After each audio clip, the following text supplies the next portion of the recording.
Hey there, YouTube. So it's been a while since I've uploaded anything to YouTube, a long time. And the main reason I want to do this is because I want to talk about this, or more specifically, this. So I play Warhammer 40,000, and everyone's fairly happy with the way things are in terms of 8th edition's new rules. The faction that I play, the army that I play, I'm not happy with currently, and I think 8th edition can bring it into line if it adjusts the rules. But at the moment, it's kind of getting forgotten about. So I just want to highlight that today in this video and maybe alert you to a situation perhaps you didn't know about, or by all means, if you believe I'm wrong, leave a comment below, explain why I'm wrong, and we'll leave it at that. I myself collect the Inquisition. I've been playing Inquisition for quite a long time now. The reason that I collect Inquisition really is because I'm quite fond of the fluff. Not everybody is, but me personally I am. I quite like the models as well, to be honest. You know, for what they are, they're pretty good quality and they're pretty good style. The thing about Inquisition is I can kind of get what Games Workshop are trying to do. They're trying to make it almost like an allied force. You don't take Inquisition as an army, you take them as a small faction, as an addition to something else. But my argument against that is, well, I never started it like that. I started it as an Inquisition army. I don't see why I should be forced to play it like that. And I don't really want to collect a Space Marine army. If I did, I would have started a Space Marine army. I did originally collect a few Grey Knights. I ended up getting rid of those due to the fact that I just found them too expensive to field on the battlefield, points-wise. And the armies that I play against, my play group, a lot of my friends, they play Horde armies or big armies. People play Nids, Orcs, Imperial Guard, and Grey Knights couldn't really cut the mustard against them. I wasn't playing against any demons, so I wasn't getting any benefits for them. So it's a little bit pointless playing Grey Knights, really. They were fun, and they were powerful, but they didn't have any kind of survivability over a basic Marine, and when someone kills a Grey Knight, I paid almost twice as much for it in points. So I stopped playing them. So now I'm just playing purely Inquisition. So 8th edition rulebook I've got no qualms with. The core rules look fine. But the changes from 7th to 8th in terms of the Inquisition rules is huge. Now, when Grey Knights and the Inquisition, in case you didn't know, was in one codex to begin with, they split up into two different codexes. We had the Grey Knight codex, and then for a long time we didn't actually have an Inquisition codex. We just had a digital copy that was available. There was no hard copy, and that got updated with a few rules after a while, but it was very old. It hadn't been updated for a long time, and it had some of the stuff to do with Grey Knight still in it, and there was there's quite a big gap in between what was in that codex and what was in the Grey Knight codex. So then eventually, really not too long ago, they released this one, the Imperial Agents Codex, which had the Inquisition in it, also trundled together with lots of other stuff. There's some Grey Knights in here. It's not the full Grey Knight Codex that was released earlier than this. It's more a cut down version. I think there's 3 or 4 options that you can take rather than the 15 options you can take out of the regular Codex. But there's Grey Knights, there's Death Watch, which also has its own Codex. There was the Cult Mechanicus or Skitari or whatever they're called. I don't really know much about those. They're in here too. The Sisters of Battle are in here, and basically everything that has a small rule set that didn't seem to fit anywhere else, they've just bundled in here, like Legion of the Damned are in here. The Aeronautica Imperialis is in here, which is one model, and Valkyries, but technically they fit into other stuff too. So there's a lot of random stuff that's shoved into this codex, which you kind of look at it and think, well, it does look like a temporary codex. It looks like something that they were planning on replacing. So they've replaced it with this, the index for the Imperium Index 2, the 8th edition rulebook. So it's similar sense in terms of layout. It's got the Astra Militarum in this, Adeptus Mechanicus, Imperial Knights, Imperial Agents, which is what this was originally called, and Talons of the Emperor. So it's got a lot of small splinter factions that are kind of a unique own little thing shoved into one book. I should also mention as well that I do play with the Assassins, because the Assassins were originally an Inquisition only thing. I kind of a little bit gutted that they've removed those and now anyone can take those, because it kind of made the Inquisition a little bit unique, and like that was nice. That was my toy, and yeah, I can play with them. I kind of understand why they've done it. They're Imperial, anyone should be able to take them, but that's happening more and more and more, and you'll see that in a minute with the list I'm about to show you of stuff that is now missing from my Inquisition forces, basically. So let me go through some of the stuff. So let me go through some of the losses. I've made a list here. It's quite a lot. Basically, let's start at the top and I'll work my way down. A loss of armor options to any unit. I kind of understand why they've done that. I think they've done that for. Well, I don't own any of the other indexes for Space Marines, so I don't know if they've done that for Space Marines. But I kind of understand why they've done that in terms of just giving someone a blanket save and that's it. You don't need to worry about it. But the problem is, the reason I always used to take carapace armor on all of my troops is because, first of all, it was very cheap. It was 2 points to give carapace armor to a man. So I used to give it across my whole army. So all of my guys are in carapace armor. And all of my acolytes are armed with bolters, which means they're just a little bit more sustainable. They can actually do something. Against, say, a guardsman, they don't have as much armor. Okay, now they get saves in 8th edition where they didn't, so I'm fine with that. I don't care. I don't care if they get saves. I would just like to be able to get a better save myself, because I have less survivability now, essentially, because my save's been reduced, and there's the whole thing of guardsmen, lasguns can kill anything in this game. I don't know, there's a stupid amount of maths, I haven't done it myself, but if you wanted to kill a land raid, it would take like 500 shots.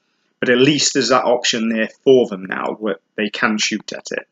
And I'm not bothered that bolt guns don't have a minus AP value on it. That's fine. My issue is, especially with the Inquisitors themselves, the actual characters, the basic characters, I should say, you used to be able to upgrade those to power armor. So I have models that are modelled in power armor. That's gone. It doesn't exist anymore. So I can put my model down as long as I'm okay with my opponent playing it. I don't suppose anyone would say, no, you can't play with that, because I've never had that happen. It's normally a very nice community and very well received by most people. But in terms of things looking WYSIWYG and going to tournaments, I don't know. I mean, I don't really play in that environment, so I'm quite lucky in that respect. But I'm not the only Inquisition player out there. There must be other people in this situation who are thinking, well, I can no longer use that model that I've spent hours converting or putting new weapons on, because a lot of the weapon options are now gone. So let me run through some of the stuff that's gone. Okay, so for the Inquisition, I should explain what they've done. There used to be 3 Inquisitors, 3 types of Inquisitors, or depending on what order you play. Now they've split them into, you've got your characters, which is Kotias and Greyfax and Karamazov. I think that's how you pronounce that. Then you've got the base Inquisitor, who you can add the wargear on yourself. So you've only got the one type, and then they split off some of the Order Malleus Terminator stuff into a separate category. So the Order Malleus Inquisitor and Terminator armor. Now he can take most of the stuff that the Terminator could before, but there is some stuff missing. For example, in this codex and beforehand, we used to be able to take a storm shield. That's gone for the Inquisitor. We can no longer take demon blades or daemon blades. I don't know how you pronounce that either. I used to use those because they were quite fun and fluffy. You had a D6 or D12 table, and you used to roll on the table, and that used to determine what power you got. Great fun. That's gone. Hell rifles, I've used those before. They're quite good. They were an AP-free rifle that was quite good for taking out Marines. You only got one shot, but they're better than a bolt pistol, which is what it comes with as default. So I've used them before. Can't use them anymore. Brain mines. Don't think I've used those myself, but even if I wanted to, they've gone. Null rods. Psyker stopping weapon. Pretty useful, and very useful in the Psyker meta, and very probably useful in the new game currently now. They're gone. A Psyoculum. Can't actually remember what that does. I have used it before, I think. Oh, I remember. Yeah, that's gone. Scythian Venom Talon. I've used those as well. They're a poisoned close combat weapon. No, they've gone. Conversion beamers. Now, I kind of understand that going. I really know where that's come from. I think maybe back in the Rogue Trader days. I know a lot of the Cult Mechanica stuff used conversion beamers, I think. Possibly. I understand them having it. That's fine. I'm not bothered about if just that one weapon went. But that was quite a powerful weapon. That's gone. Rad grenades. Not that great personally, but they did reduce the opponent's toughness, which is always useful when you're just a regular guy with a bolt gun or charging or whatever. They're gone. Psychotrope grenades, where you yet again rolled on a table, and all depending what you roll, determines what happens. You could make the enemy freak out and think they're seeing things and start shooting at their allies and make them run away and all kinds of cool stuff. Gone. Ulimifi Plasma Cipher. Pronunciation's probably off on that too. I've used that. Yeah, that's basically if you're within a certain range, it makes your plasma weapons ballistic skill drops. So your plasma weapons suck, basically. If it wasn't a very big range, it was either 9 or 12 inches, which is actually quite decent range in all respects. But the chances of you fighting an opponent that has plasma weapons and is in range was a bit of a crapshoot, but if you've got the spare points and nothing else to spend them on, sure, why not? That's gone. And servo skulls were in the codex before that. So since that, they've gone. So no more servo skulls, which I've been told are very OP. I didn't really use them much myself. If they're that OP, that's good that they've taken them out, but they haven't replaced them with anything. In my opinion, if it's too OP, they shouldn't be taking stuff out. They should just be reducing the effectiveness. I'm sure there's a way of doing it. I haven't got all the answers, but there must be. And also, one of the biggest losses is Cybolt ammo, which I think might still be in the Grey Knight Codex. I have not actually checked. But in terms of Inquisition vehicles, they used to be able to take Cybolt ammo, which was very nice for a Rhino or a Chimera with 2 heavy bolters and a storm bolter. Having Cybolt ammo give you just a little extra push, just a little extra firepower, which sometimes the Inquisition need because they're just basic guys with nothing else. And that's gone. So army-wide, no Cybolt ammo. I can see them taking that out for a good reason because it's just an extra thing that other armies don't have access to, and it's bumping up the thing. It was very, very cheaply costed, to be fair. And to begin with, in the old codex, it was way too powerful anyway because it also worked for auto cannons and assault cannons. And in the Imperial Agents Codex, it's just bolt weapons that it was useful for: bolt pistols, bolt guns, hurricane bolters, etc. So I could see the effectiveness going down and down and down until now they've just taken it out. Fair enough, I guess. What can I do?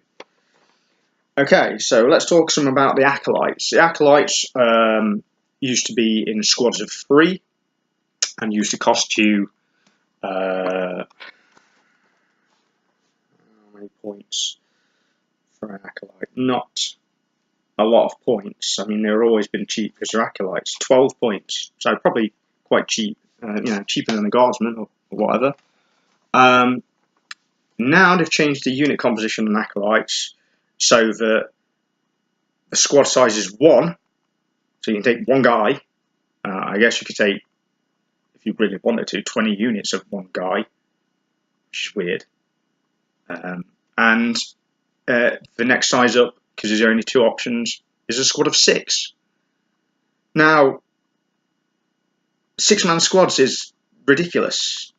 Games Workshop do not sell things in boxes of 6. They sell boxes of 5 and boxes of 10.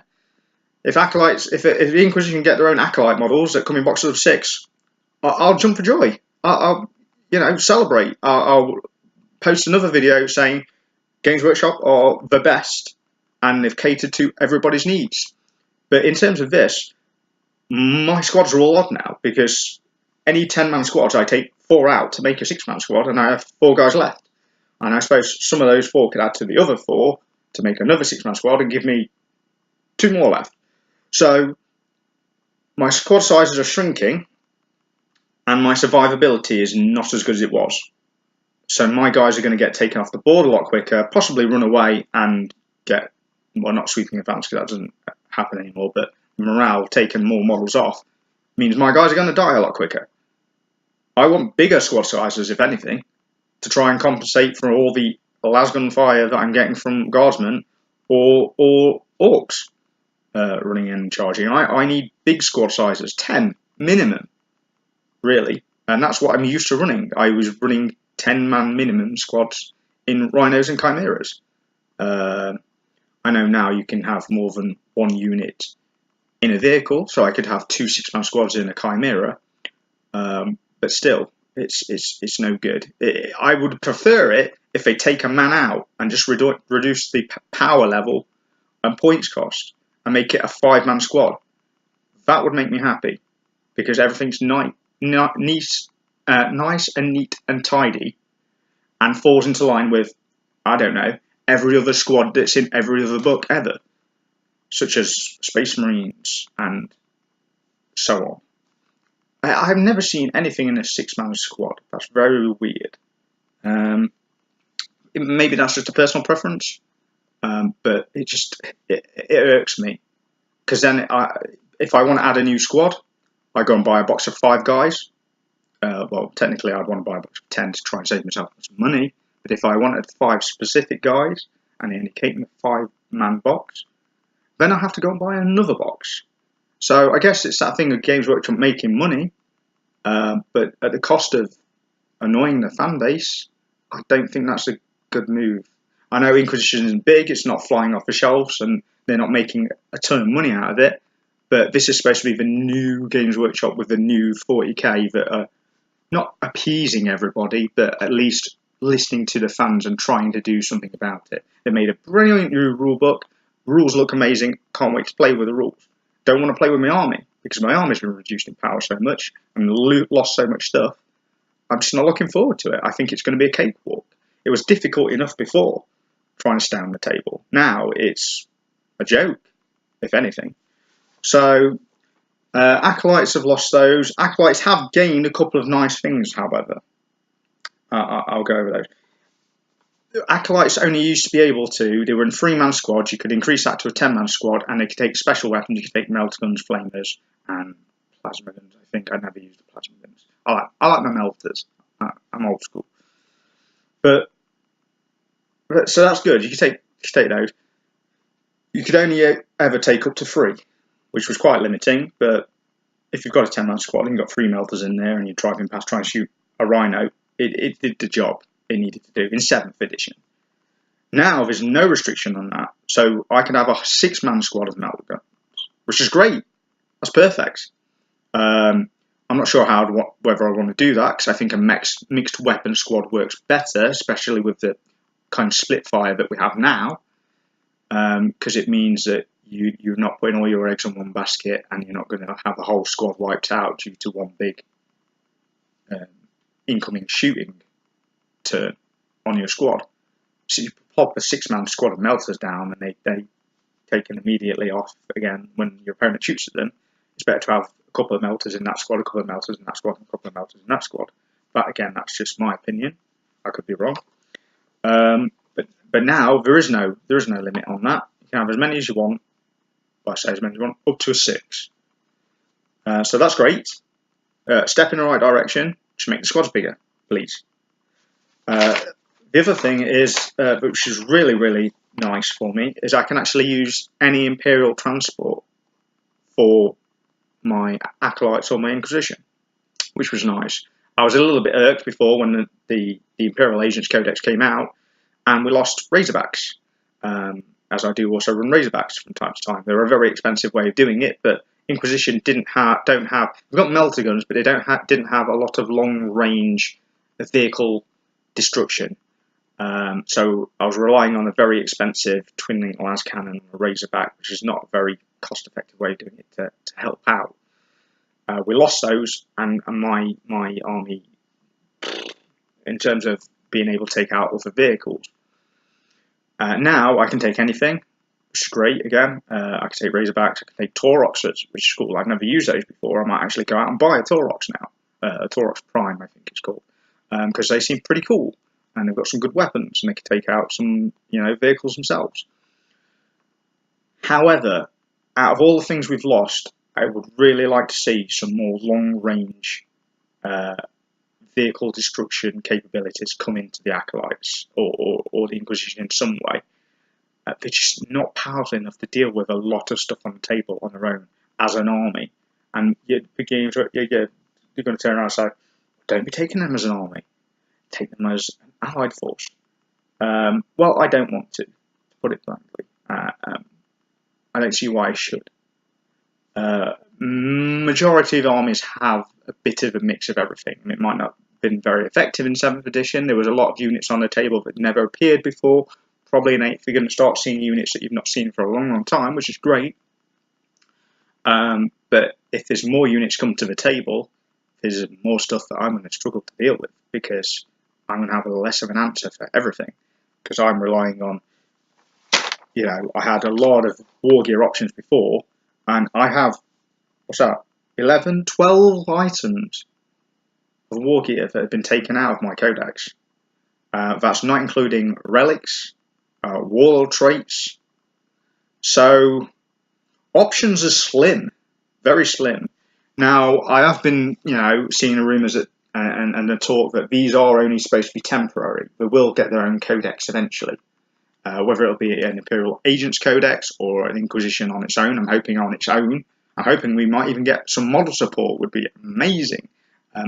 We desperately need a multi-part model kit for the Inquisitor alone, if they decide to put some of this stuff back in, which they definitely should. I've always wanted to see buy an official model with a Hell Rifle rather than customise my own. I don't mind doing it, but I'm quite frankly not very good at it.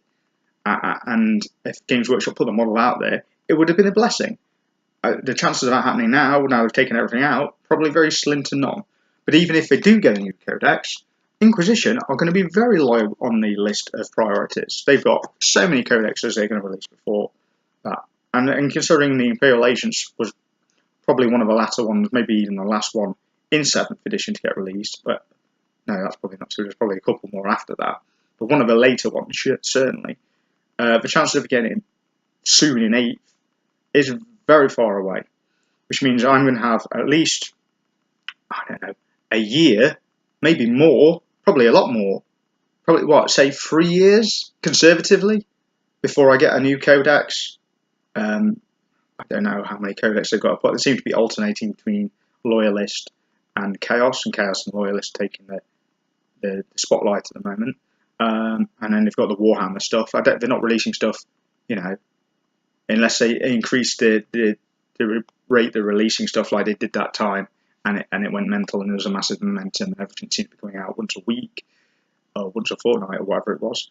That's great, but at the release schedule they have now, it's so slow that getting to there, I don't want to be playing this game for 2 years with an army that's limping along and stinted because somebody forgot to include an extra 10 pages in my codex.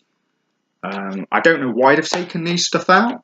In my opinion, it's what made the Inquisition unique and interesting to play and fluffy. It works for the fluff. The Xeno Inquisitors, although there's kind of like a 50-50 divide between them using some of the weapons and not using some of the weapons because they deem it heretical. But a lot of the Inquisitors do use those weapons. So taking those weapons out, it's counterintuitive. Inquisitor have lost everything that makes them unique. They've lost Grey Knights, they've lost the Assassins, and they've lost all the wargear that made them unique. So why am I even bothering to play these anymore? I might as well just be playing Guard. And Guard can do everything that these guys can do, but better. They might be slightly more expensive points-wise per man, but at least Guards get orders and first rank fire, second rank fire. Hey, my guys go, I hit you with a bolt gun, possibly twice if it's within rapid fire range. And the survivability, it's not going to help. It's not going to help on the battlefield. Now, there are some special abilities that the main characters have got. I'll run through some of those. For example, Karamazov, in my opinion, is much, much better now. He's actually a lot stronger in this version with the current rule set. His abilities themselves, I don't actually own the model, but he might be one I need to buy because he's very good. Especially against enemy psychers within 12 inch, must subtract 1 from result on his psychic tests.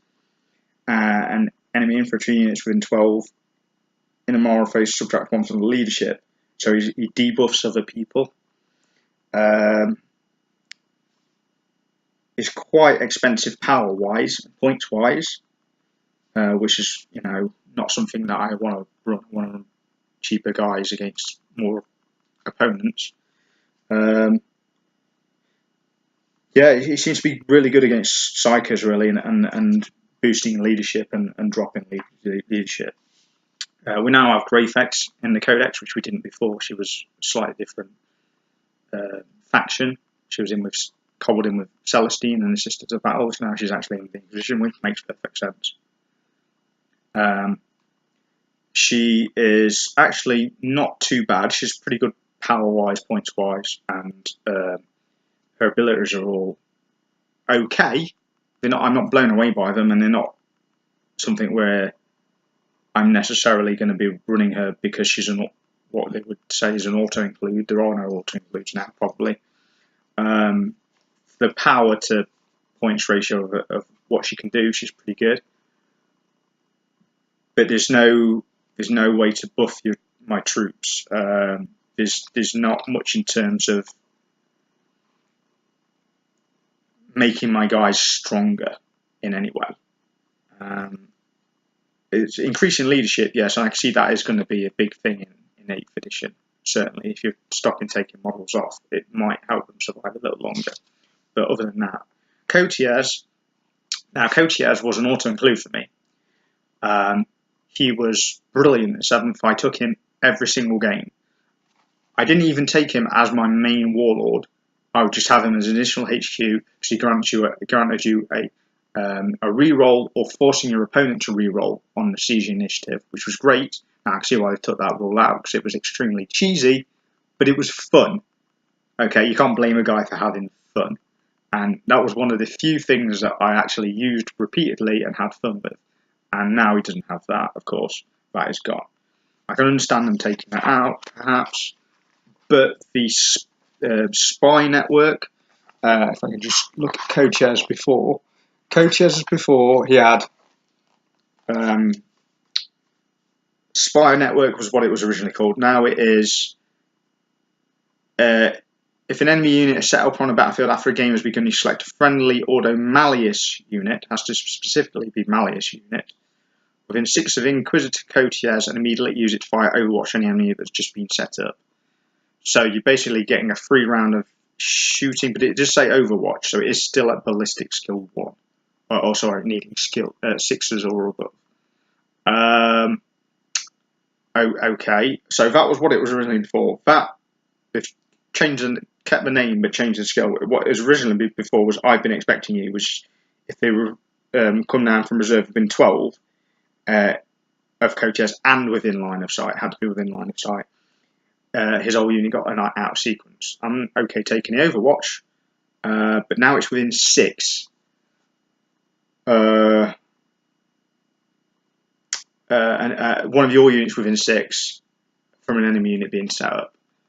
I mean, the battlefield's pretty big, so you're getting your unit in range of them, their unit in range of your unit being in range of their weapons.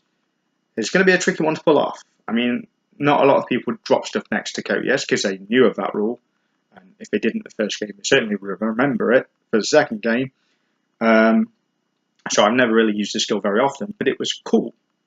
They were really cool abilities. And Lord of Formosa, and that's to do with objective secured. Now I'm glad they got rid of objective secured. It was a bit stupid in game running, in my opinion. Although, I did win a few games from it. It was excessively cheesy, and it didn't bring anything to the game. I know some people liked it. I liked it for some respects, and I didn't like it for others. So I'm a mixed bag on that one. But I'm glad they got rid of it. I don't think they needed it. And instead he has unquestionable wisdom. All units within 6 can use his leadership instead of their own, which is great. His leadership 10, so I guess he can get some guys stopping and running away quite a bit. He's still got his Cyber Eagle, which is great. Everything's pretty similar in that respect. Obviously, all the characters have got more wounds now, which is great. And they all have Authority of the Inquisition, which is the one that basically says they can embark onto any Imperium transport. Now, there are some auto traits which give you rerolls, which is great. I mean, rerolls are essential. There's lots of, especially from what I've seen leaked online anyway. I've not, like I said, I've not brought the index myself, but the Space Marines, a lot of their captains and generals and characters and things, I've seen a lot of unique skills that grant rerolls or cool bonuses. However, they will only grant them to the ordo of which the main warlord is, because it needs to be of that keyword faction.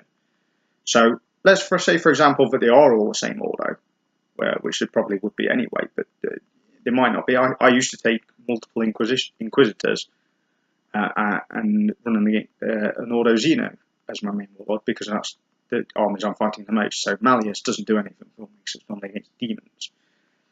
And now it's against rerolls against Chaos Demons. So if I take nothing but Xenos ones, which get rerolls of and hit rolls of 1 on wounds against any that do not have Chaos Imperium or unaligned faction. I don't know what can be unaligned faction. That's interesting. But so I can do that. I can take an Inquisitor that grants me rerolls. However, if I do that, please tell me. Obviously, their rerolls of a 1. But then, why would I bother taking the Jakiro, which is one of my favourite things to take, which, in my opinion, were much, much better in 7th. They're not terrible, but they are kind of in 8th. So I'm getting rerolls from my character, and I'm buying this guy, putting this guy in my army, who you roll a d6, much like it used to be before, and consult the table, and that grants you also rerolls. Now, it's not rerolls of 1, so I'm getting a reroll regardless, but then I don't need 2 sets of rerolls, because I can only ever reroll 1 dice once. It tells you that in the book. So, why are they having the need to put 2 rerolls in? Now, in the old one, they used to do really cool stuff. They used to increase the AP of your weaponry. Brilliant. Put that back in. They used to increase the range of your weapons. Great. Put that back in. We don't need rerolls if the characters are giving us rerolls. So, Jakiro, they do have 3 wounds now. I mean, stuff does cause multiple wounds, so that doesn't mean survive any longer. And they're very cheap. They're only 2 power. I don't know how many points, but they're only 2 power each. But there are single one guy on its own. They're not as part of a squad. It's on his own. It's not actually a character. It's just a guy on its own. It's the monkey-looking things, if you're not aware. Orangutans, sorry. But you know, they were cool. I used to always take them. You always just run them in 2s because it gave you a bonus for rolling on the table, which it doesn't now. So there's no point running them in 2 in a squad. You could run 2 in an army, but have them on different sides of the field to get your bonuses. Great, which you can't do with a character, I suppose. But you're going to be keeping your guys as close together as possible, unless you're trying to secure an objective on the other side, and you need to split your units up. In order to get your auras and your buffs, a lot of people are going to be keeping their armies quite close together, and quite, you know, you want to be able to get that bonus on all of your troops throughout the whole army, not just a select few. So another thing I've seen that's odd as well is the Jakiro Weaponsmith have a saving throw of 7 up on a 6-sided dice. Yeah, that's interesting. I think that must be a misprint, and I'm assuming it's supposed to be a 6 up. But there's no mention anywhere of anything.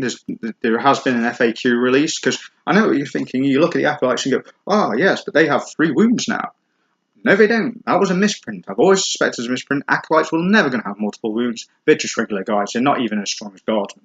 Of course they're only going to have 1 wound. So recently, Games Workshop put an FAQ out, and on that page it says, adjust that value down to 1. There are 1 wound people. However, nothing's come out for the Jakiro yet.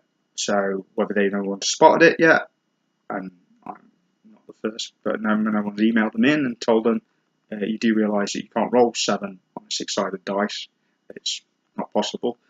If the intention is to roll an 8-sided dice, that's fine. But I can't find anything in the core rulebook that says otherwise.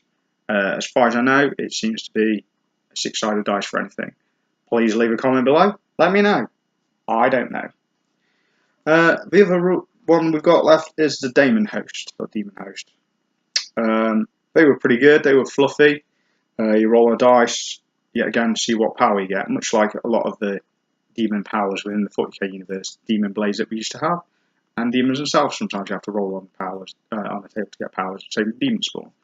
Yeah, this is fine. They can get flying. They can remove the wounds. They can heal stuff. And some kind of energy torrent, some kind of within 3, some kind of close combat, almost like a psychic power, but not in the psychic phase. So it's pretty cool. I've got no qualms with that. They used to have abilities that give them rending and fluffy stuff like that. They've changed the fluff slightly. They're not terrible, but I don't know how many of those I'll run now. Yeah, so the close combat weapons aren't great. Especially for the Daemonhost, they used to have the Unholy Gaze, is it? I believe they're called Unholy Gaze now. I don't know what it was originally. That is exactly the same as it was before, more or less, give or take. So there's a few differences, obviously, but it's very similar to what it was before. However, they've halved the range.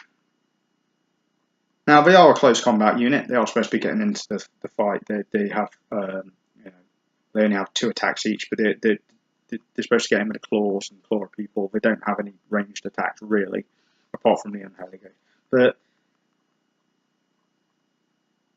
pointless. Why half the range? So then they're going to struggle to kill stuff unless they can get into combat. Combat should be a lot easier now. They have a movement of 6. Oh wait, everything has a different movement value now, except for Daemonhost 6, Acolyte 6, Jakiro 6, Inquisitor in Terminator Armor 6, Inquisitor 6, Greyfax is 6, Cody is 6, and Karamazov is 5. So I have the difference of movement values in one model. Now I'm assuming 6 is just a base value for a random guy, which is fine. But if they're a close combat unit, they need to be a movement value of 7, 8. I don't know. Bump it up a little bit. Make it different in some way. Jeez. I mean, you're not even trying Games Workshop. Come on.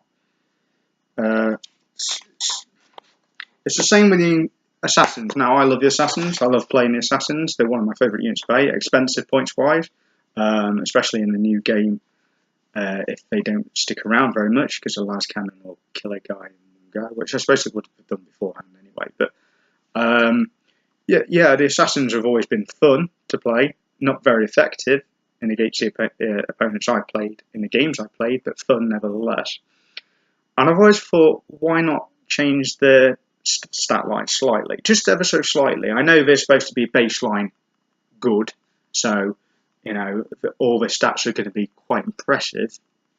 They're all trained as deadly assassins, but they are different schools. I don't know much about the schools of the assassins. From what I've read of lore, they're all different schools. So it's not like they're all in one school and then they specialise, so they've all got the same basic training. The Vindicator is going to be a better sniper. So why not give some of the close combat ones slightly more movement, slightly more attacks, but maybe a bit better toughness, but not as good ballistic skill, and keep the Vindicator's ballistic skill high, but reduce his close combat abilities, instead of having the stat line, the same static stat line for each assassin, which is essentially 7 4 4 4 4 4 4 1 4, I suppose. But they could do something different with them. They don't need to be the same. That's just a quibble on my point. That's just a small thing. So anything else that I need to bring up? Oh yeah, okay. I forgot about this as well. We actually have lost a whole unit type, which is the Mystic, which used to be in the Acolytes.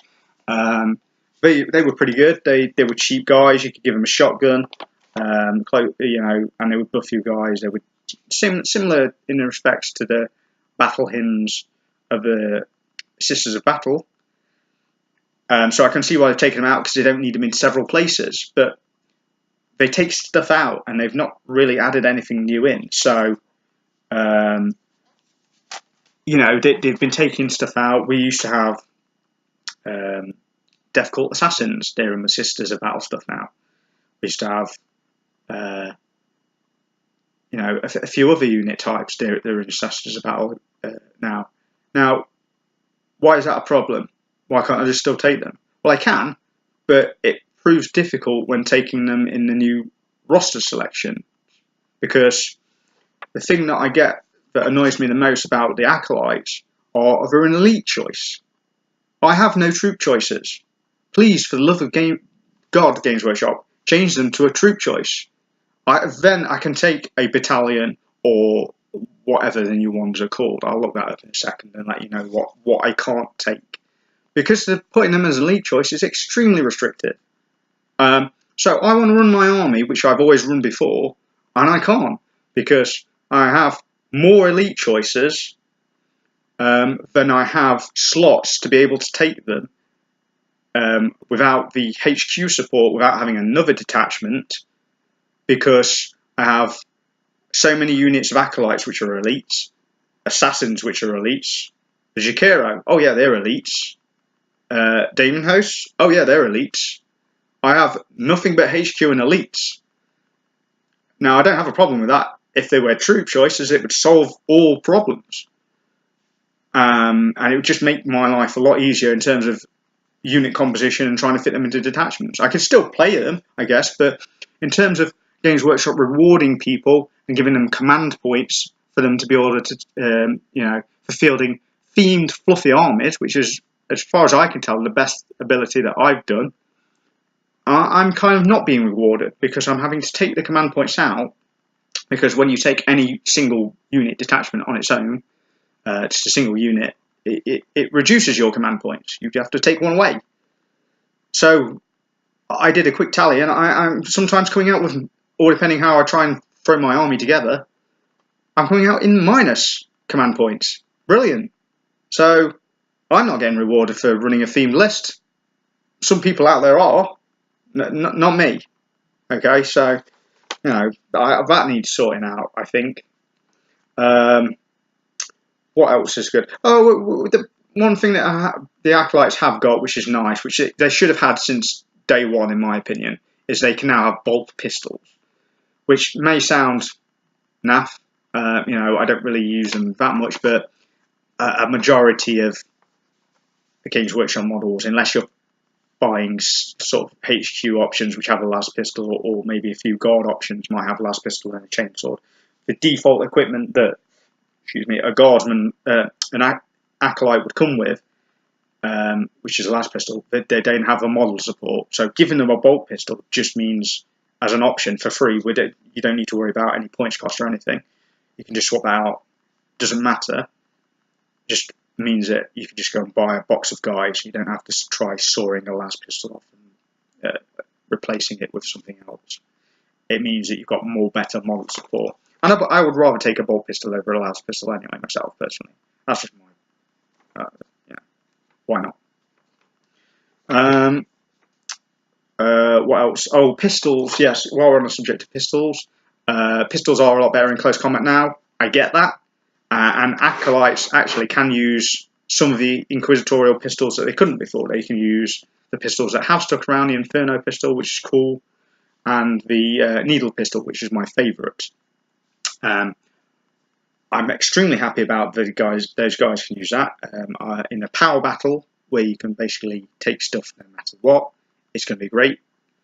In terms of taking in a match play battle where you're taking adding up the points, it can get pretty expensive. You know, 6 Acolytes taking Inferno pistols comes out at Inferno pistols are 72 points just for 6. That's very expensive. That's really expensive. And the needle pistols are extremely cheap. They're only 12 points for the 6 guys with needle pistols. But 72 points, they're great. I'll take them in a power battle, but in a match play, you just can't take them. You're taking bolt pistols, which is fine because that's what they're designed for. The original point behind them, I think, was basically to have your Inquisitors on with the funky weaponry, the stuff that makes them unique.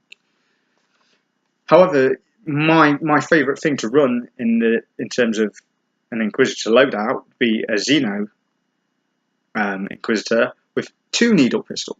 Great gunslinger, finger guns. You can't dual wield pistols anymore. It's you swap a pistol for a weapon and another weapon for another weapon. In the previous codexes, there used to be a bit more flexibility. You could swap any weapon out for any other weapon. That's probably too powerful. I agree. I understand why I've done that. But you should still be allowed to take, if you don't want a guy to have a bolt gun and you want him to have a pistol, why stop them? In theory, you're only hurting yourself because a bolt pistol is probably more effective. But, well, in terms of firepower, yes. Range, yes. But I like the needle pistols because they were poisoned. You need only a 2-up hit. And I can't roll dice. Which is one of the reasons why the armor value sucks. And I hate it so much now. Because I don't roll dice very well. I roll a lot of ones. So the more that I can have that helps me, especially with the rerolls, the better.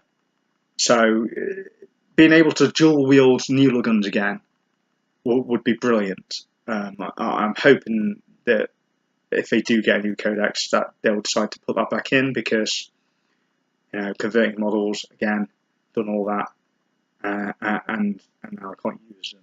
So I would like to be able to run some Acolytes that are just dual wielding pistols, just a squad of dual wielding pistol guys. Even if it's just 2 bolt guns, that's fine. Just give us the option. I mean, it's not really doing anything. Pistols at range are going to be fairly ineffective. They're only going to be useful in terms of against an army that's charged me, like say perhaps orcs. But my guys are probably not going to have many guys left alive at the end of an orc charge anyway. And giving me a couple of shots with a pistol over an unarmed attack in close combat is not OP or too much overkill. I think we probably need it in fairness. So I think that's only fair. Okay, so anything else I've forgotten? Oh, okay, yes, something else I skipped over and I didn't miss about the Jakiro. They previously had digital weapons on them, which they had the ability to shoot as either a melter gun, a las cannon, or a flamer. Now that was pretty ridiculous. I can see that's being OP. I mean, they were expensive points wise. They were like 70 points, or something like that. Or maybe that was for the tip. I can't remember. But they were quite expensive points wise. But because I had so little vehicle destruction, and they were helping buff my troops, I used to take them I take them quite a lot, and they were fun. 9 times out of 10, I'm shooting them as a melter gun because I've moved in the vehicle. I could try snap shooting them as a las cannon because it doesn't say that you shoot them at normal ballistic skill in the previous codex in 7th. It says you shoot them as a las cannon, and if you'd moved previously with a las cannon, you would be snap firing. So effectiveness wasn't high. If I get too close, I suppose I could hit them with a flamer. Great. So what's the problem? Well, not so good now. Yeah, in terms of digital weapons, we have 2 modes of firing.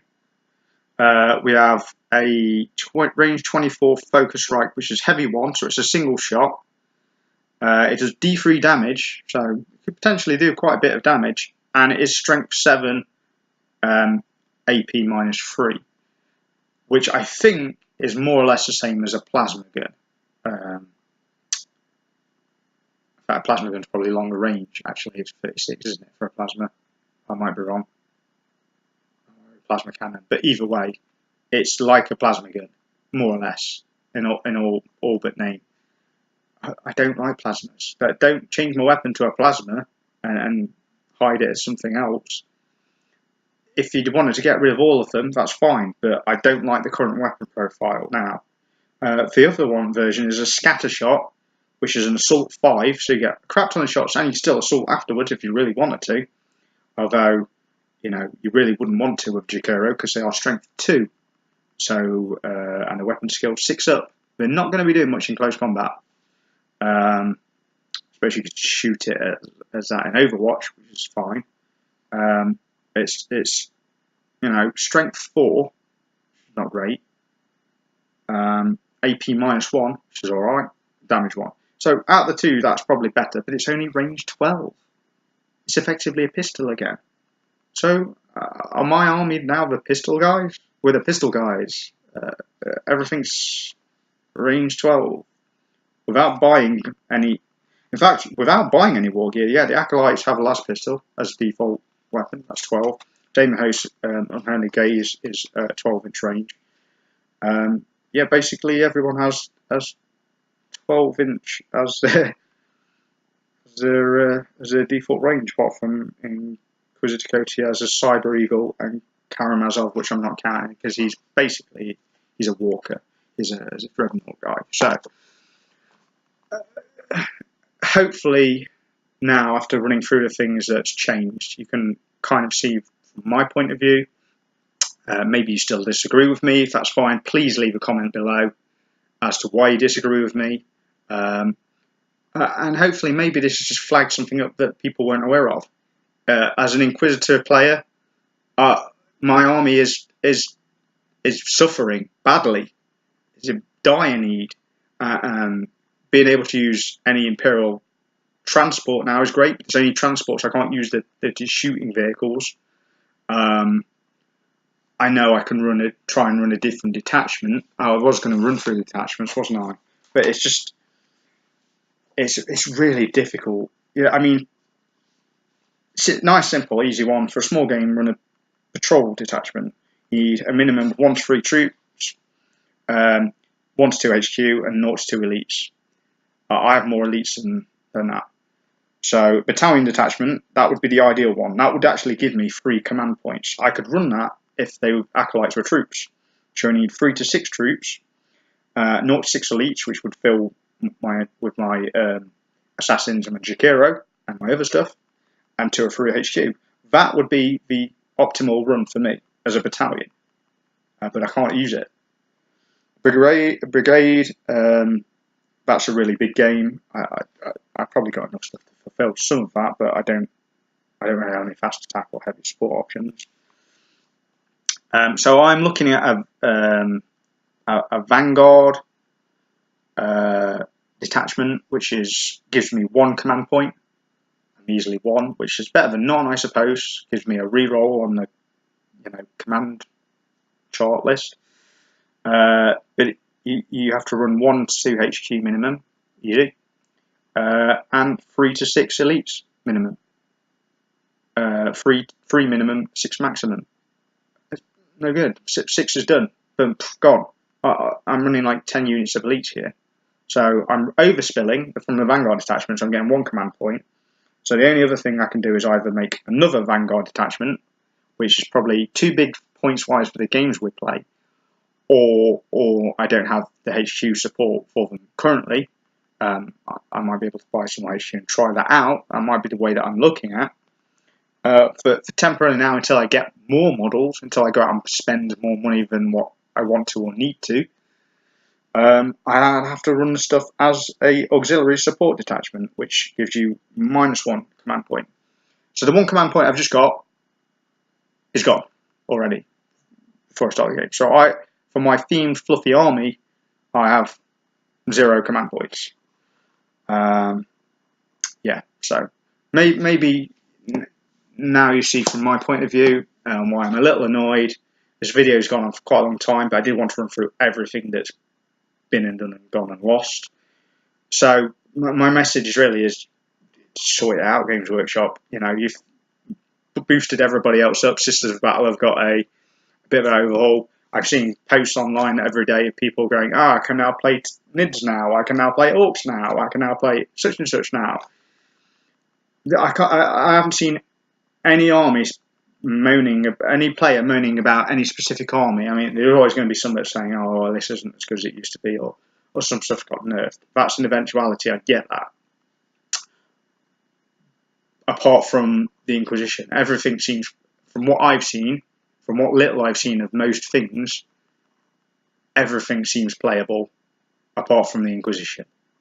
So I'm just trying to get this message out there, get this word out there. If you're an Inquisition player yourself and you're watching this, what do you think? Do you think I'm wrong? Do you feel my pain? Because you must be struggling as well, surely. We need to sort of maybe email Games Workshop en masse and let them see that we are struggling as players.